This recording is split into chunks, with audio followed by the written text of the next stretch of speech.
Good morning student, class 7 के लिए हम आज चल रहे हैं हीट एंड टेम्परेचर में। और हीट एंड टेम्परेचर में हम बात करेंगे heat A form of energy. Heat of energy का एक तरीका है, एक एनर्जी का एक प्रकार है हीटिंग, ठीक है। तो हम थोड़ी सी बुक्स की लाइन देख लेते हैं। Have you shared a hot tea और milk with a stainless steel spoon? क्या कभी अपने गर्म चाय या गर्म दूध को स्टील के ग्लास से में रखकर आप और चम्मच से कभी छुए हैं? Next time do you do this, leave the spoon and hot liquid for a little while. आप अगर दूध में क्या करेंगे, थोड़ी सी एक चम्मच को थोड़ी देर लगा रख के छोड़ दीजिए, तो आप पाएंगे कि वो चम्मच क्या हो गया, गर्म हो गया। क्यों गर्म हो गया? वो इसलिए कि हीट का फ्लो हुआ। किसका फ्लो हुआ?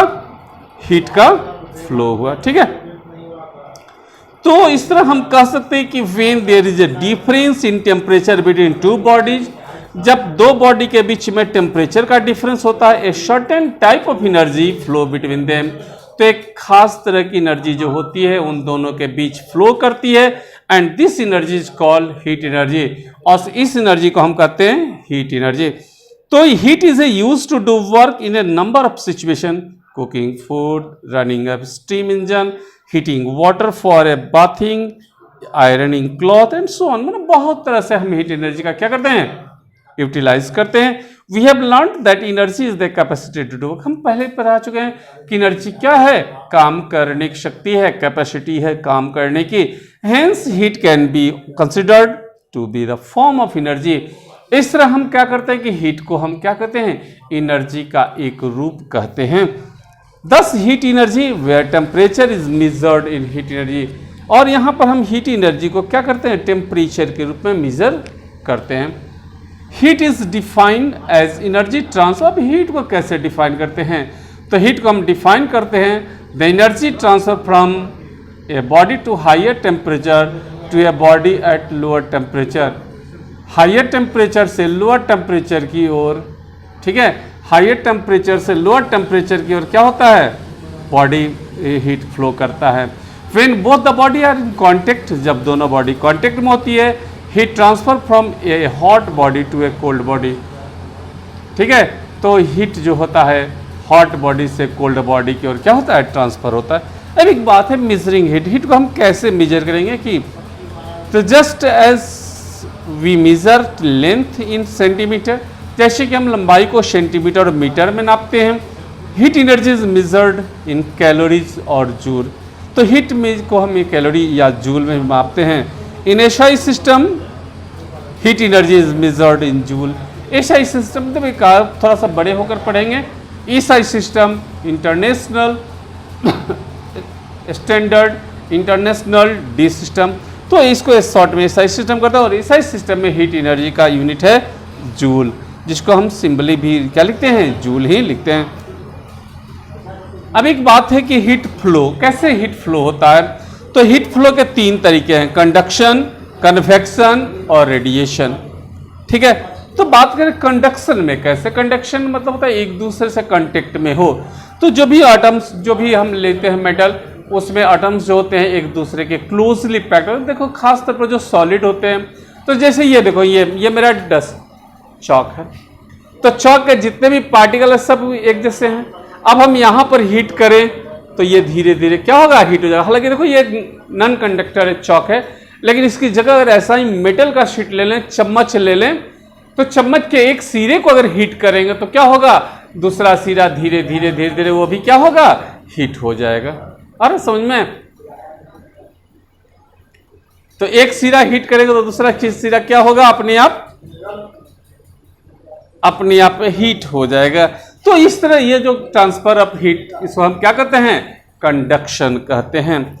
We have seen the earlier example that metal object heat up when they come in contact with the hot solid और लिक्विड। जब हॉट सॉलिड या लिक्विड के कांटेक्ट में आता है तो क्या होता है, कंडक्शन होता है। For example A stainless steel spoon become hot when it left in A hot liquid. Stainless steel को आप गरम लिक्विड में रखते हैं तो क्या होता है, वो गर्म हो जाता है। How do you think this happen, कैसे ये होता है? तो आप फिगर देखो, आप देख रहे हैं ये फिगर, इस फिगर को मैं क्लोजली दिखा रहा हूं। देखो, अगर ये हीट होगा तो इसको हीट करेगा, ये इसको हीट करेगा, इसको हीट करेगा, और इस तरह ये हीट होते जाएगा, फिर ये ऊपर वाला हीट आएगा, फिर इसके बाद इधर से हीट होगा, फिर इधर से हीट होगा, और एट लास्ट ये मेरा अगला छोर है, ये छोर हीट होगा। तो यानी यहां अगर हम हीट करेंगे तो धीरे धीरे हीट क्या होगा, आगे बढ़ता जाएगा, बढ़ता जाएगा, बढ़ता जाएगा, और दूसरे छोर तक क्या होगा, हीट हो जाएगा। The heat from the hot liquid move from container and from there to be stainless steel spoon. तो हीट जो है स्टेनलेस स्टील से में मूव करते हुए क्या होता है कि उसके दूसरे छोर तक गर्म होता है। हाउ डज कंडक्शन ऑकर, कैसे कंडक्शन होता है। To understand this we need to learn what matter is made up. तो इसको समझने के लिए हम पहले यह समझें कि मैटर कैसे बनी होती है। तो in solid the particles are very tightly packed and they can not move freely. तो सॉलिड में क्या होते हैं कि सॉलिड जो होता है उसमें जो एटम्स होते हैं क्लोजली पैक्ड होते हैं, बिल्कुल नजदीक नजदीक पैक होते हैं। दे कैन नॉट मूव फ्रीली, ये फ्रीली मूव नहीं कर सकते। So you can however they can vibrate about a fix point. ये मूव नहीं करते, लेकिन ये अपने क्या करते हैं, अपने जगह से वाइब्रेट कर सकते हैं, हिल सकते हैं। मूव नहीं करेगा, आगे इधर नहीं जाएगा, लेकिन ये अपने जगह पर क्या करेगा, वाइब्रेट करेगा। Let us take an example of solid rod being heated in one end of the candle flame. हम देखो, हम एक फिगर बना रहे हैं। ये फिगर देख रहे हो आप, इस फिगर में देखो ये कैंडल है, ये कैंडल है, और ये आयरन रॉड है। तो आयरन रॉड को जब हम हीट करेंगे तो देखो रेड पॉइंट, यहां देखो तो रेड पॉइंट है ना, तो ये गर्म होता है, और धीरे धीरे धीरे धीरे क्या होता है, ये हॉटनेस बढ़ते जाती है, और पूरा आयरन रॉड क्या हो जाता है, गर्म हो जाता है। तो heat increase and vibration of particle at the end of the rod which is in contact with the flame. This particle collide with each other and in the process transfer their energy to their more slowly moving neighboring molecule further away from the flame. तो जैसे ही हम इसको हटा देते हैं, इसकी vibration क्या होती है, कम हो जाती है, और वाइब्रेशन जैसे ही कम होती है फिर इसके क्या होता है, ठंडा होना शुरू हो जाता है। This make them vibrate faster and then it turn past the vibration on their neighbor molecule even further away from flame and so on. अगर फ्लेम के पास से अगर ये मूव करते रहता है तो हीट एक दूसरे दूसरा तीसरा तीसरा चौथा क्या होते जाता है, वो ट्रांसफर होते जाता है, और पूरी ऑब्जेक्ट क्या होती है, पूरी ऑब्जेक्ट आपका हीटेड हो जाता है। ठीक है। In this matter heat energy transfer from one particle to another. इस तरह हीट एनर्जी जो होती है एक पार्टिकल से दूसरे में मूव करती है। Although each individual particle remain in the original location. हालांकि जो ओरिजिनल पार्टिकल है, जो मेन पार्टिकल है, वो मूव नहीं करता, वो केवल वाइब्रेट करता है, और वाइब्रेट करके क्या होता है, केवल वाइब्रेट करता है, वाइब्रेट करके वो टेम्परेचर को आगे बढ़ाता है। Therefore we can say that conduction is made by heat transfer from origin to lower temperature within a day, or when two bodies are in contact it take place by collision between neighboring atom and a molecule of the body. ठीक है। अब बात करें in case solid and liquid metal. अब बात करते हैं liquid metal की। Heat is transfer freely moving electron. तो एक बात है कि ये अब एक सवाल करेंगे, हीट सर कैसे मूव किया। तो आप जानिए कि एवरी जो मेटल्स है वो एटम से बनी होती है, और एटम बनने के साथ उसमें इलेक्ट्रॉन होते हैं। जैसे वो हीट होता है,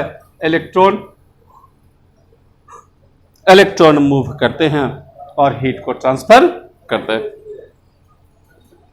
conduction is a primary mode of heat transfer through a solid. Conduction जो है हीट के जो ट्रांसफर का प्राइमरी सोर्स है। Conduction of heat energy can occur within a body और between two bodies when they are in contact with each other.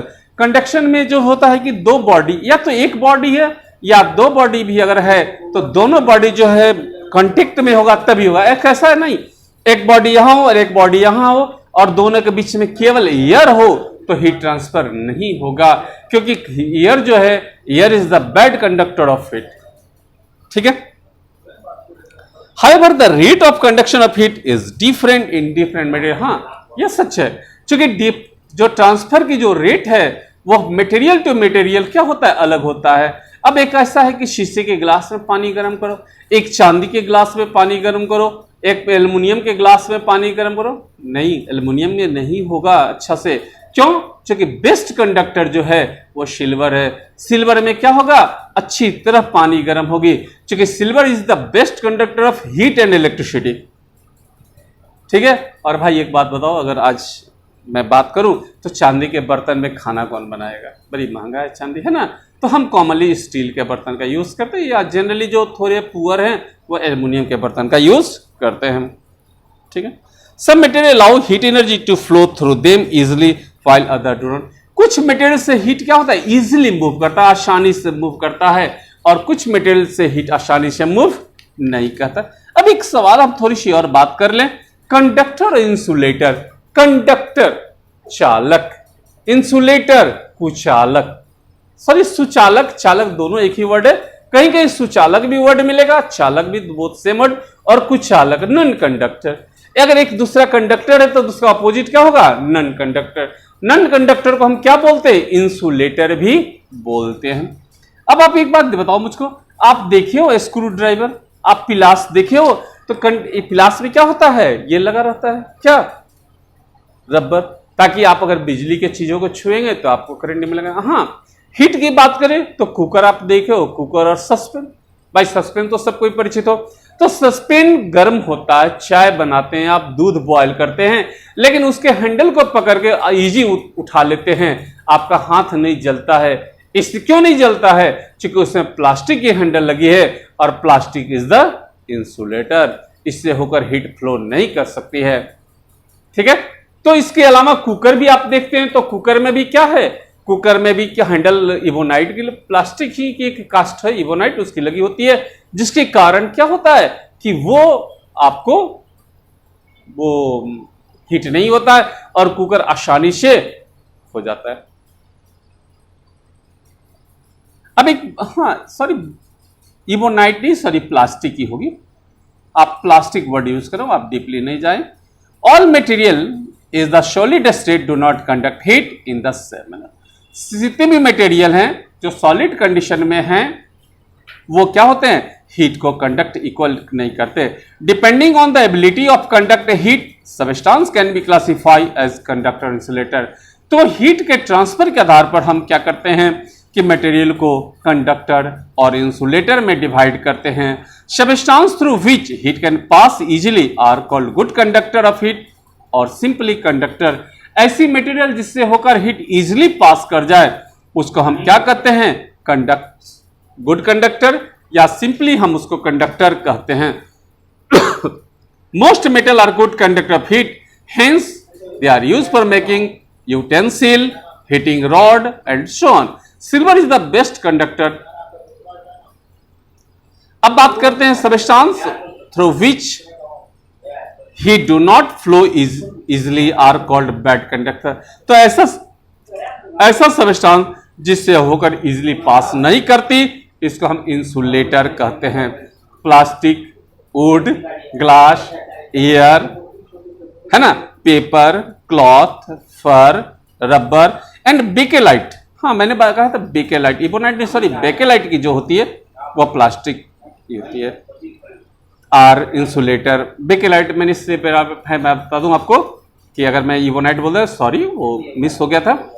तो bakelite है जो कुकर की हैंडल बनी होती है। Wood and bakelite are used to making handle of cooking utensil to protect our hand from heat while cooking because they are the good insulator. क्योंकि अच्छे insulator हैं और इसलिए इसका यूज हम क्या किस में करते हैं, इसका यूज जो हम करते हैं इंसुलेटर के रूप में करते हैं। Quilt and woollen cloth are fluffy and trap air in space. Quilt जो होता है रजाई, और या जो वुलन क्लॉथ होते हैं वो उसमें फुलफी होता है, उसमें एयर ट्रैप होता है, जिसके कारण ये बैड कंडक्टर होता है। और ये हम हीट को क्या करता है, बैड कंडक्टर होता है, बाहर आने देता है। इसीलिए हम रजाई या जो वुलन क्लॉथ पहनते हैं ये हमारे बॉडी को वार्म रखता है। बस आज इतना ही। नेक्स्ट डे हम पढ़ाएंगे application of conduction. Thank you. Good morning students. अभी 11.2 में ये कॉन्ग्रुएंसी चल रहा था, चैप्टर कॉन्ग्रुएंस चल रहा था। उसमें 11.2 का पहला क्वेश्चन है। ये फिगर दिया हुआ है। फिगर में आप देख रहे हैं दो ट्रायंगल है। एक का नाम है पी क्यू आर, दूसरे का जो आर पी क्यू, और दूसरे का नाम है Q S are. Are P Q ये देख रहे हैं, और दूसरे का नाम है Q S are, Q S are. ठीक है। अब इस कंडीशन में आपको कन्वर्ट करना है इस दोनों को। कैसे कन्वर्ट करेंगे तो आंसर में आप देखेंगे। यहाँ पे आंसर में गिवन दिया हुआ है। क्या दिया हुआ है? तो in triangle R P Q and triangle Q S R, इन दो ट्रायंगल में P Q equal to R S and P R equal to Q S, ये given, and Q R equal to Q R, common side. ठीक है। तो अब देखेंगे triangle R P Q and Q S R में P Q equal to R S, P R equal to Q S, ये दिया हुआ दोनों टर्म, और Q R equal to Q R common side है। ये क्यू आर जो है दोनों ट्रायंगल में, इस ट्रायंगल में भी है और इस ट्रायंगल में भी है, तो दोनों क्यू आर जो है कॉमन साइड में हो गया। तब अब यहां पर जो रूल लागू होगा है ना, वो होगा, इसलिए triangle R P Q congruent triangle Q S are, Q S are. ठीक है। अब ये दोनों ट्रायंगल कॉन्ग्रुएंट हो गए, और किस कंडीशन से? S S S congruent. ठीक है, by S S S congruency. तो इस तरह से हम आपका 11.2 का पहला क्वेश्चन आपका सॉल्व किए। अब आप क्वेश्चन नंबर बी में आइए। बी में इन द फॉलोइंग फिगर, बगल में फिगर दिया हुआ है, और इसमें भी ट्रायंगल एबीसी और एडीसी दो ट्रायंगल है, और दोनों ट्रायंगल में दो दो साइड इक्वल है। एक कॉमन साइड है ईसी एसी, उसको कॉमन साइड करके दोनों ट्रायंगल को एस एस एस से हम कन्वर्ट कर सकते हैं। दूसरा क्वेश्चन कह रहा है कि what convergence condition have you used, तो इसमें भी एस एस एस लागू होगा। और तीसरा है you have used some facts not given in the questions, what is it. कहता है कि यू हैव यूज्ड, आप यूज कर चुके हैं, सम फैक्ट्स, कुछ फैक्ट्स को, नॉट गिवन जो दिया हुआ नहीं है, इन द क्वेश्चन में। तो व्हाट इज इट, वह क्या है? तो AC इक्वल टू AC नहीं दिया हुआ है, उसको आपको प्रूफ करना होगा कि कैसे AC इक्वल टू AC हो। ये कॉमन साइड है, तो इस तरह से हम फिगर बना सकते हैं। और इसमें सी नंबर क्वेश्चन में in the following figure OX bisect angle X and XO perpendicular YZ। यहाँ पर देखिए XO जो है परपेंडिकुलर है और YZ को बाइसेक्ट करता है। Bisect it means two equal parts में डिवाइड करता है। तो यहाँ पर दो ट्रायंगल आपको दिखाई पड़ रहा है, और इस दोनों ट्रायंगल में XY और XZ, XY और XZ क्या है? इक्वल है, इसी इक्वल मतलब एक्स वाई और एक्स जेड को इक्वल करना है। तो सबसे पहले हम इसको कॉन्ग्रुएंट करेंगे, और कॉन्ग्रुएंट करेंगे तो इसमें राइट एंगल ट्रायंगल की चर्चा है, क्योंकि परपेंडिकुलर है तो राइट एंगल ट्रायंगल है, और राइट एंगल ट्रायंगल में हाइपोटेनस का इक्वल होता है, ठीक है। तो इसमें आर एच एस कॉन्ग्रुएंसी काम करेगा। इसमें जो रूल लागू होगा, वो केसेस जो लागू होंगे वह R H S, right hypotenuse side का। ये क्या है कि दो राइट एंगल ट्रायंगल कॉन्ग्रुएंट होते हैं यदि हाइपोटेनस और एक साइड दूसरे ट्रायंगल के हाइपोटेनस और एक साइड के बराबर हो, तो ये दोनों आरएचएस से क्या हो जाएंगे, कॉन्ग्रुएंस हो जाएंगे। तो यहाँ पर दोनों हाइपोटेनस इक्वल जब तक नहीं होगा तब तक ये आप कॉन्ग्रुएंट नहीं कर सकते हैं।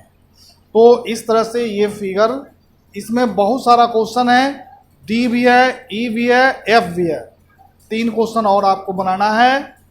और लास्ट वाला एफ क्वेश्चन भी राइट एंगल ट्रायंगल पर आइसोसेलेस ट्रायंगल है, इसमें भी राइट एंगल ट्रायंगल है, इसमें भी आरएचएस से इसका यूज करना है। तो अब आप ये लेसन कंप्लीट हुआ और इसको आप बना लेंगे, और कल कंस्ट्रक्शन का पार्ट है, कल कंस्ट्रक्शन स्टार्ट करेंगे हम, और 2 दिन में कंस्ट्रक्शन खत्म करेंगे, ठीक है। 12.1 एक ही चैप्टर है कंस्ट्रक्शन का, 12.2 2 चैप्टर है, इस दोनों चैप्टर को कंप्लीट करेंगे। उसमें ट्रायंगल बनाना है, कंस्ट्रक्शन ऑफ ट्रायंगल है, और लाइन सेगमेंट है, ये 2 ही चीज़ का कंस्ट्रक्शन करना है। Thank you.